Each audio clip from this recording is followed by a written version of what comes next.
নমস্কাৰ। কবিতা ভাল পোৱা ল'ৰাত ইউটিউব চেনেলটো কৰিম আৰু কবিতাটোৰ নাম হৈছে দৰিদ্ৰ। কবি প্ৰিয়ান বৰা। আহকচোন কবিতাটি আবৃত্তি কৰোঁ মই, কেনে পাই ক'ব। দৰিদ্ৰৰ প্ৰজাৰ ঘৰত নাঙলৰ মুঠি ধৰা খেতিয়কৰ জুপুৰিত সাৰ পাই উঠক মোৰ অসমবাসী। সাৰ পাই উঠক হাট বজাৰৰ হাবি বননি পাহাৰ পৰ্বতৰ মাজত।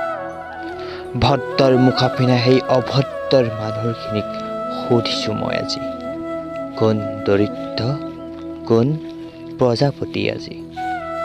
আছে জানো উত্তৰ তোমাৰ ওচৰত? মুক্ত কণ্ঠে ক'ব বিচাৰোঁ মই। পৃথিৱীত এই দৰিদ্ৰ সমাজৰ মানুহবিলাকৰ কি হ'ব? ক'ত যাব? কি কৰিব? কেনেকৈ চলিব?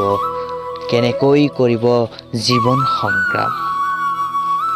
জানা জানো তুমি? কোৱাচোন মোক। ভদ্ৰতাৰ পৰিচয় দি লাভ নাই, কাৰণ ভদ্ৰতাৰ পৰিচয় নিজেই দিয়াতকৈ অভদ্ৰৰ মুখাখন খুলি দিয়া আৰু দাঙি ধৰা নিজকে ভদ্ৰতা বুলি।